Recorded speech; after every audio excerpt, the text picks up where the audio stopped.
Hello viewers, and welcome to yet another edition of AAU Impact Stories, where we are celebrating academic mentors. Today we are still at the University of Khartoum, precisely at the Faculty of Agriculture, where the AAU cameras have identified a professor who has specialized in cereals. Please follow this discussion on AAU social media platforms, Google or look for Association of African Universities on YouTube and on Facebook, and also on Twitter. Go to AAU_67. I am your host. My name is Abdelmoneim. Please stay tuned in as we introduce the guest after this short break. The University of Khartoum is the oldest university in Sudan. It has a lot of faculties, and this includes the science faculty. The science faculty has a lot of facilities, and among them is the Microbial Culture Collection Unit, MCCU. The MCCU has two sub-units, namely the Molecular Biology and the Microbiology units. The Microbiology unit consists of the culture room and the Microbiology lab. The Microbiology lab is well equipped with state-of-the-art facilities to conduct analysis on bacteria and other microbes. The bacteria are then sent to the culture room for incubation based on two temperatures, that is, the cold and the room temperature. There is also a freeze dryer that converts bacteria into powdery forms to be stored over time. The Molecular Biology unit is where DNAs are extracted using equipment such as microwaves. Other facilities of the unit include a sterilization room, where all equipment used in the unit are sterilized. It is also where the microbes used in the various experiments are killed. A cold room, where samples such as DNA and media are kept, as well as a meeting room where seminars and experiments are done.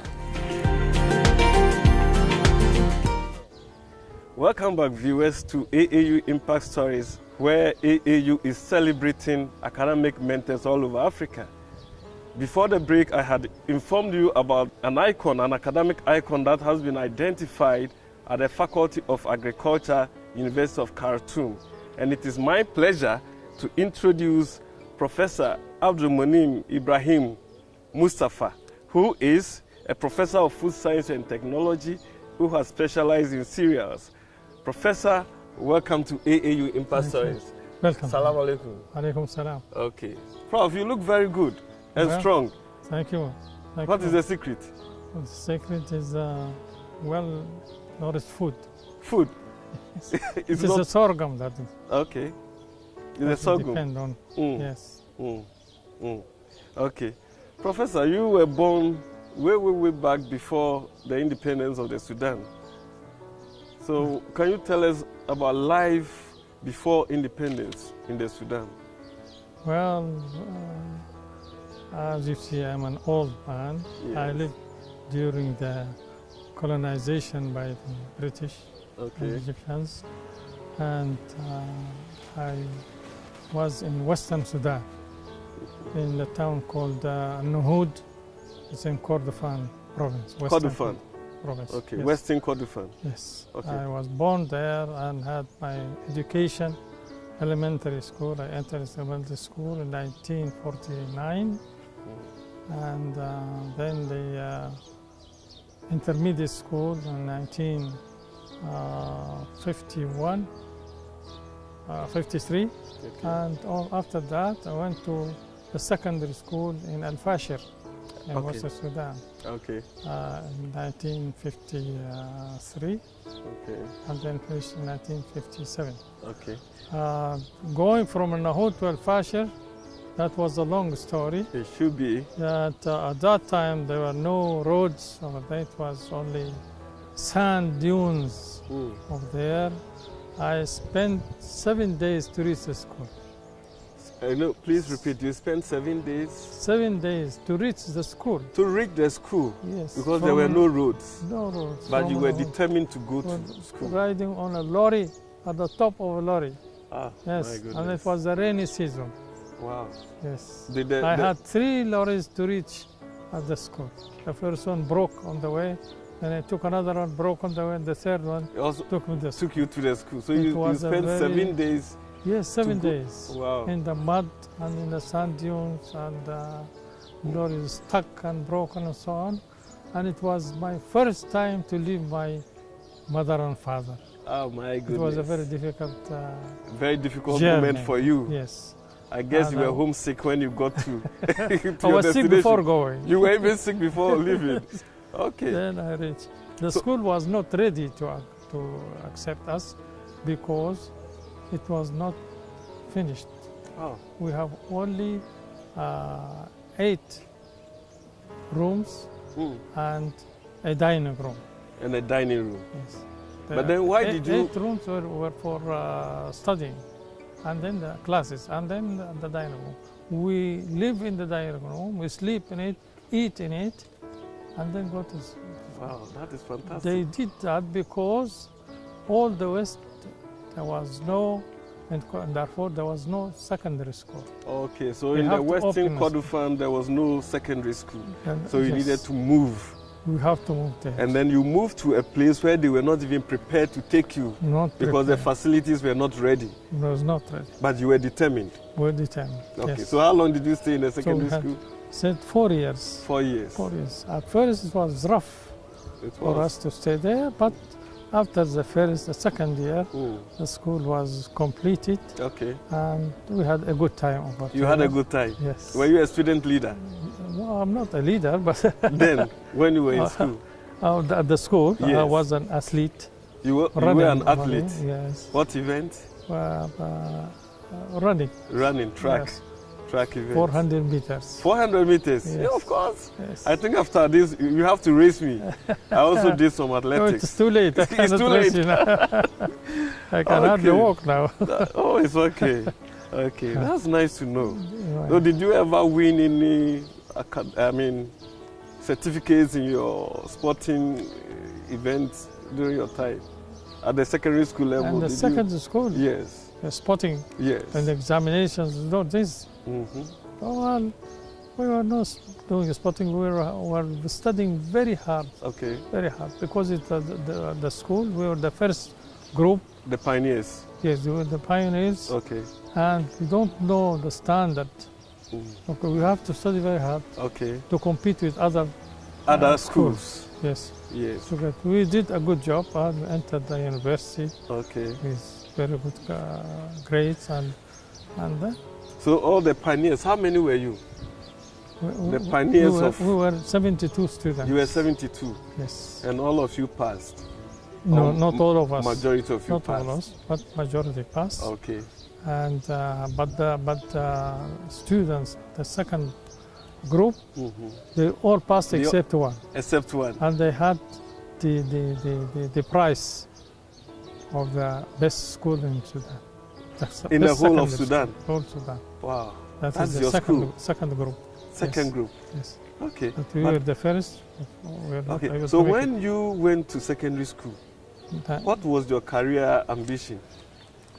Well, my father and mother, they wanted me to be a judge. A judge? Or administrator, because they see that administrators in those areas are very respected and are a good person to have all the facilities and so on.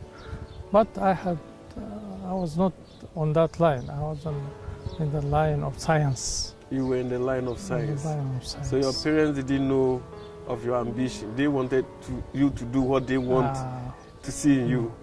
But according to my line, I went through with my grades to the Faculty of Science. Faculty of Science. You studied the first year and then come to agriculture. Okay. During the pre-colonial era, yes, what were the major career attractions? Was it the judge, accounting, lawyers, or what was the major thing that everybody wanted to do then? My father? During the colonial era, whilst you were growing up? I had no ambitions of that time. Okay. Until I reached the secondary school, then I started to realize life and know the directions and so on. Then I went to do science lines. So okay. I wanted to be a scientist rather than any other thing. Did somebody urge you to do science, or it was your personal wish? Personal. Your personal wish. Yes. because my elder brothers, one was in the military, was a pilot, Okay. and one was a teacher Okay. in the school, and one was administrator in the government, Okay. and none of them was a scientist. So we wanted diversity. Diverse life. Okay. Yes. So you entered the University of Khartoum, which I was entered the University in of Khartoum. 1961. Well, the University of Khartoum at that time, they divided either to go to the art Okay. or to the science. Okay. And was in the science group. You were in the science group. Then we entered the first year, preliminary year. Yes. Then I went to agriculture. Oh, you went to agriculture. Yes. Did somebody urge you, because science is broad? Yes. You could have done any other science course. In my mind, I was planning to go to engineering. Engineering. Yes. But my grades were a little bit less than The to qualification let me go mark. to the engineering. Okay. But it was rather to the biology side, so I went into agriculture. Okay. Yes. So you pursued up to the first degree in the Then we University of came Khartoum. here. Yes. Then we came here to the campus of Shambat here, Okay. where agriculture is. Okay. And I spent all the time here. And when I finished, I joined the Food Research Center, which is Yes. just a few meters from here. Okay. Yes. The Food Research Center at that time was in joint venture with FAO. It's a joint venture with the FAO, Food and Agri FAO, Organization. Sudan, yes. Okay. Sudan and FAO, and it was very attractive at that time. It was. Yeah. Viewers, we are interviewing Professor Ibrahim Mustafa, who is a specialist in cereals at the Faculty of Agriculture, University of Khartoum. Let's go for a very short break, and when we come back, we shall continue the discussion. Please.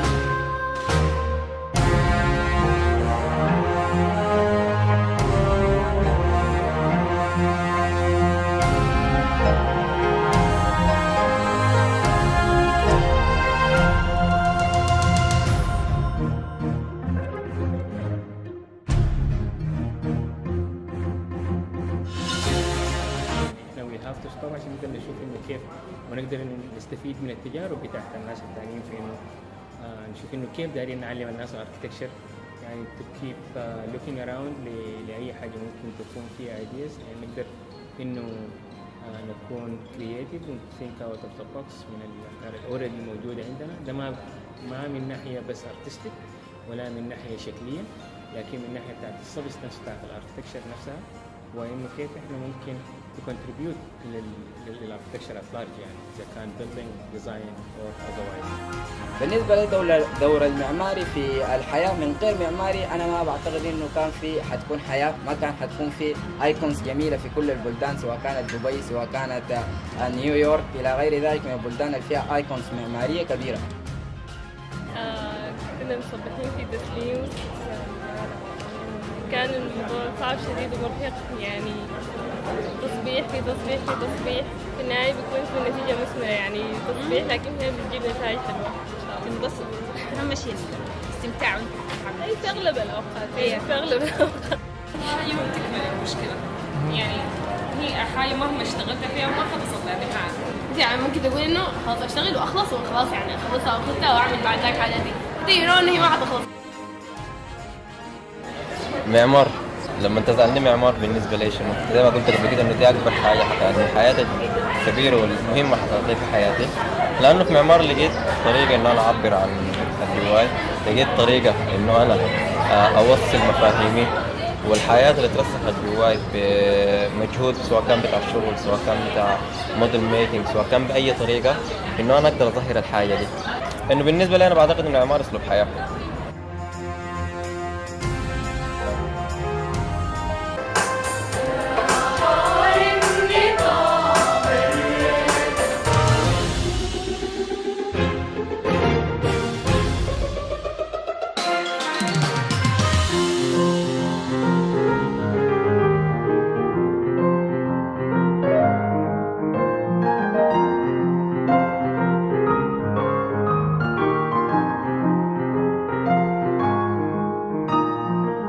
Welcome back, viewers. This is AAU Impact Stories, and you are following us on AAU_67, and that is AAU Twitter handle, and Association of African Universities on Facebook and on YouTube. Also, you are following us on AAU TV. Today, we have a special guest, an icon in food science and technology who has specialized in cereals, and he is Professor Abdelmoneim Ibrahim Mustafa. Professor, just before the break, you were talking about your schooling days at the University of Khartoum, where you graduated in agriculture. Then you went to the Food Science Center. Yes. To work. Yes. Okay. How long did you work at the Food Science Center? Well, I went only for 9 months to go for a scholarship. You had a scholarship? Yes, from the FAO. Oh, okay. So the Food Science Center was a partnership that gave a scholarship to students or to workers? Yes. To the workers. FAO gives scholarship. They gave you a scholarship? Yes. To do what, sir? To make a master's degree in green science. So you went to do a master's degree in green science? Yes, and they found me acceptance from Kansas State University and from Winnipeg in Canada. So you had two universities? Two acceptances. Kansas State University, yes, and then Winnipeg and in Winnipeg, Canada. But I preferred Kansas because it is the best university in green science. Oh, okay. Actually, it was the only university that offers BSc, MSc, and PhD in green science in the world. In the world, yes. Then? So I preferred it. Okay. And second thing, because the weather in Canada is very cold. In America, it's cold, but it changes. less cold than in Canada. Okay. So I went over there and I spent exactly 24 months. For the master's? Scholarship for 24 months, and I spent 24 months for the master's degree. And I went in January. Okay. Very cold. Yes, the all winter the season. town was white because of the snow. Yes. And that was the first time for me to see the snow, actually, and to walk on it. And to walk on the snow. To walk on it. So how did you feel? Well, I felt very excited at first, but secondly, I can imagine it. It was very cold, very cold at that time. Okay. But I found I came late about a week to the school. I found no place to live in at first, so I lived in the hotel for about 2 weeks to find a place. Then I found a basement. Somebody's basement. To stay in. Downstairs. People go up and I go then down. You are down. Yes. That was ridiculous. Then I know nothing in the town. Only the university and this basement. The basement, the heating was with gas. Yes. And I heard before that, before coming to the United States, that some Sudanese died in Britain from the basement. But no, not the basement, but from the gas. Gas. So when I sleep, I put the gas off. You might feel the cold. And sleep in a very cold place. You might feel put the cold. all my clothes on me because I'm afraid of dying from suffocation with the gas. Experience. So, that experience. But after I spent the first semester, then I found the place upstairs. Wow. Then I moved. But then the second semester was maybe in the autumn or in the summer. So, okay. Then I bought a car. You bought a car in the US? Yes, I bought a car. That is very adventurous. Chevrolet 1957, fully automatic, 8 cylinders, very big car. I can imagine that. A very big car, 8 cylinders. So you use I don't know how to drive.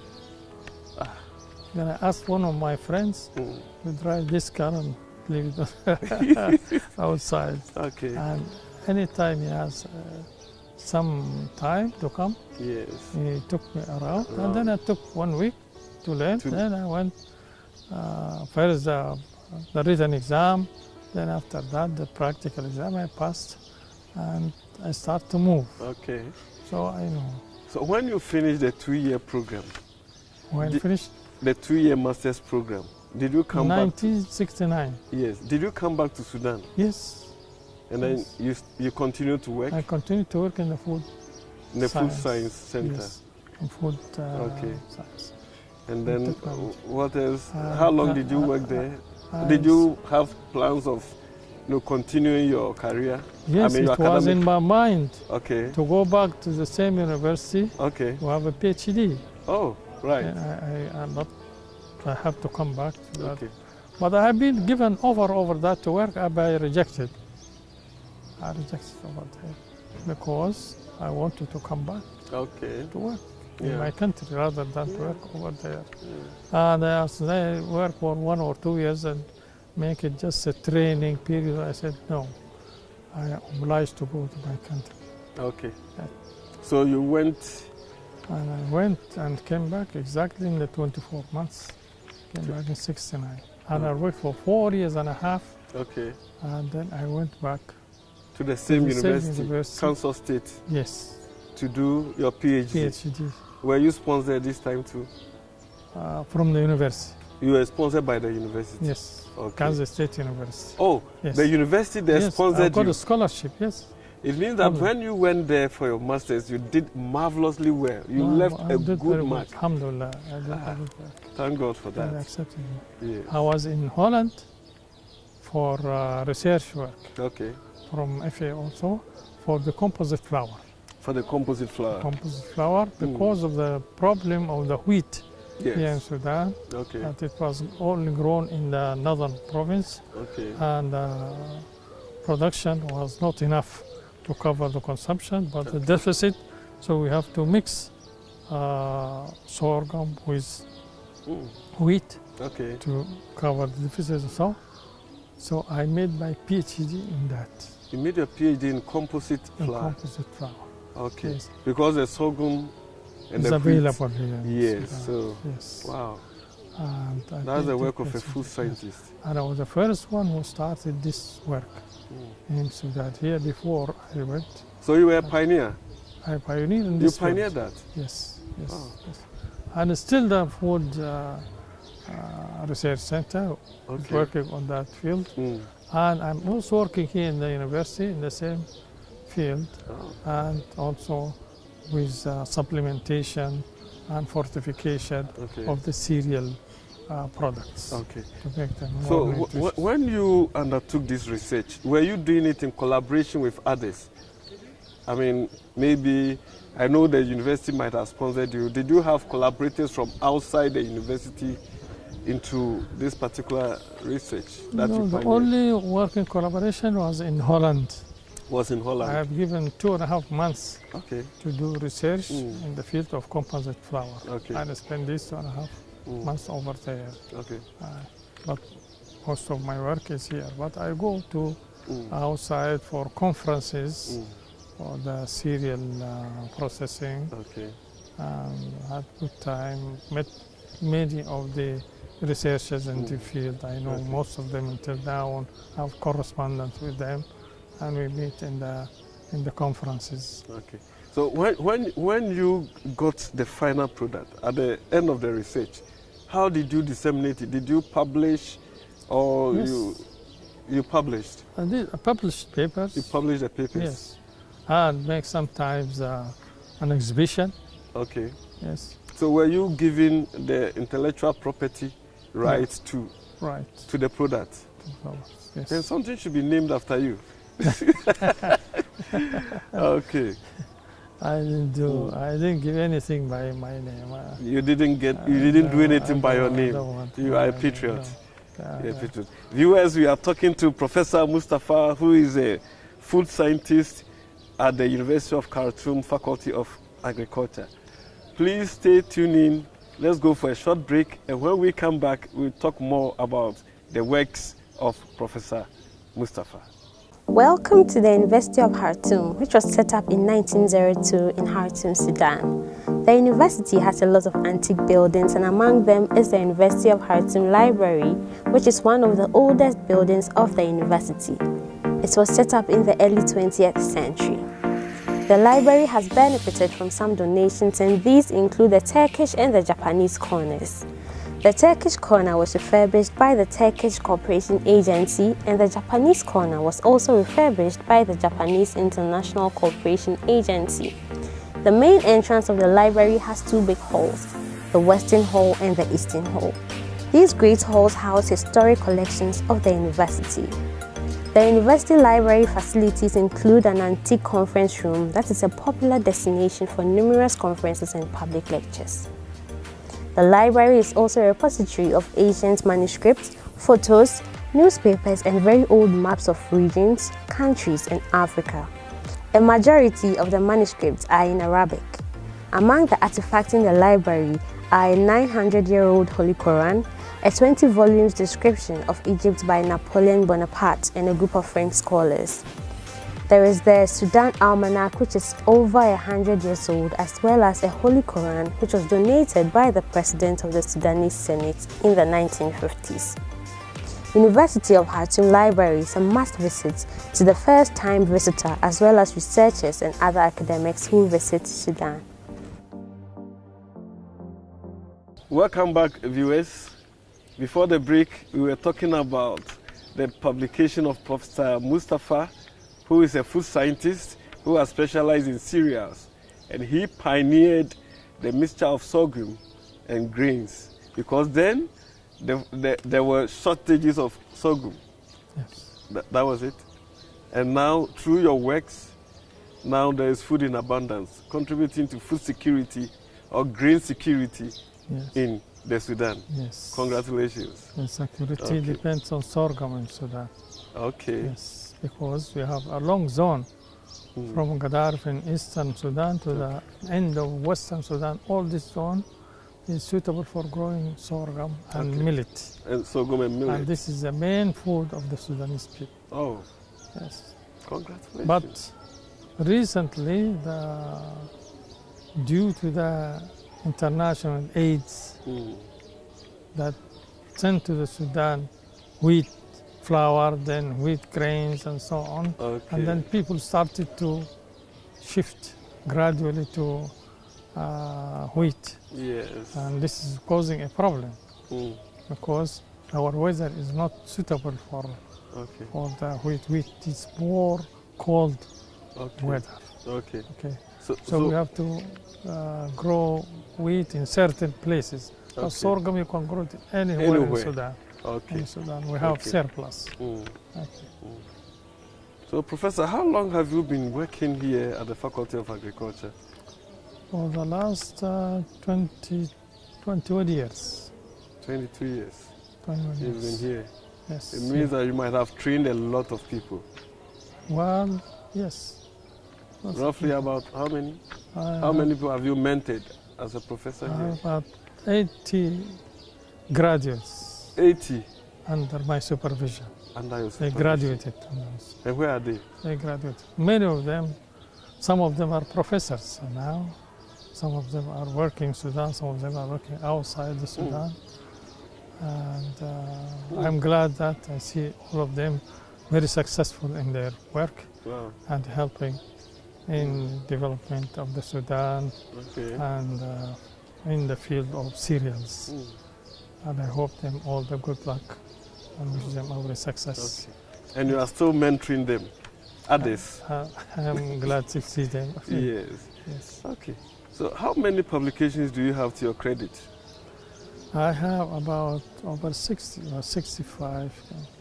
You have 65 publications? 65 publications. So where do you publish? In which journals? I publish many places. In America, in Germany, you publish in British journals, in Romanian, in Egyptian, in Gulf, you must be internationally connected. Many places. You are very connected. Alhamdulillah. I mean, if you are publishing in Romania, in Egypt, in, Are you a member of any professional association? Yes, I am a life member of the American Association of Serial Chemists International. Life member? Life member. Okay. And also a member, an actual executive member of the executive committee for 4 years of the ICC, International Association of Serial Science and Technology. Okay. This is situated in Vienna. Vienna, Austria. Austria. Okay. Yes. And also I'm a member of the Cultural Society in Sudan. Okay. And in Saudi Arabia of the Biological Society. Oh. And so on. Okay. So are you still publishing? Still. When you stop publishing, what will you do? I can't stop publishing. You can't stop publishing? It's my life. It's your life? Yes. So apart from publishing in serials and basically on agric, do you publish on any other topic? I published on date processing. Date processing? Yes. I worked in Saudi Arabia. Oh, you also for worked in about Saudi? 20 years. And developed another line besides the cereals. Okay. The date processing. Okay. Date processing. I also published many papers in that. I was a coordinator of 2 conferences of date processing. On dates. On dates in yes, general. On dates and processing and growing and so on. Okay. All about dates. And I started the date research in Saudi Arabia. You started the date research in Saudi Arabia? Yes. Date processing research in Saudi Arabia. You are a pioneer in many fields. Alhamdulillah. And have you been recognized internationally by, all these Well, I've been given a prize in the field of research of the date processing. Okay. Yes, prize by other colleagues working in the same field in the second conference. Okay. Do you have any patent? No, I will not care about. You don't care about the patent? Patents. Somebody might have taken your patent then. Some let them go. Somebody might have taken it. But the credit goes to you. I'm not working for myself. You are working for society. Working for others, for society. Whoever can take the work and develop it or you are selfless. put it on himself, it's okay. No problem. Okay, now let's talk about your social life. How many wives, as a Muslim, I know maybe 4. You have the maximum 4. I have only one wife. No, you are not. And I hope you are to not stay. telling me the truth. I have to stay with one wife. I hope to stay with one wife. You have one wife at the age of 76? Yes. And you want to stay with one wife? Yes. How about you? How about me? I'm very young. Well, are you looking for second or third? I'm looking at your daughter. Already my daughter is married with children. And I have only one daughter. You have one daughter. So how many children? I have 4. One daughter, 3 sons. How many grandchildren? Grandchildren? 4. You have 4. 3 daughters and Prof, one son. You are unique in your own way. Well, alhamdulillah. Alhamdulillah. So what do you do during your leisure when you are not working, when you are not in a conference or not in a laboratory? What do you do? Well, at home and in the mosque. At home and in the mosque? Yes, alhamdulillah, I pray all my prayers in the mosque. Almost. Okay. All my prayers in the mosque. Whatever time I have, I'll spend there. I visit some of my relatives. I have my relatives about 30 kilometers from here. Okay. From time to time I go and visit them. Okay. I have a house over there. Okay. Do you have an experimental farm to yourself? I don't have a farm, but I have a wide house that has some dates trees, some lemon trees, a small garden. Yes. And that is I spend pleasure some for time. you. You spend time there. With some animals in it. Okay, viewers, we have been talking to Professor Abdelmoneim Ibrahim Mustafa, who is a professor of food science and technology and has specialized in cereals He is a professor at the Faculty of Agriculture, University of Khartoum. Unfortunately, we have to wrap up on this discussion. But before we go, Professor, your very final words to people who are listening to you, your piece of advice. Well, my advice will be through my specialization. Okay. I'm specialized in the field of cereals, and I advise everybody to eat sorghum. Everybody eats sorghum. That is the piece of advice from Professor Abdelmoneim Ibrahim Mustafa. Unfortunately, as I keep saying, very good conversations never end. We have come to another end of AAU Impact Stories, and we have come to you live from the University of Khartoum Faculty of Agriculture. Please stay tuned in for other programs, and until we meet again next week, this is your host, Ransel Bekri. Take care.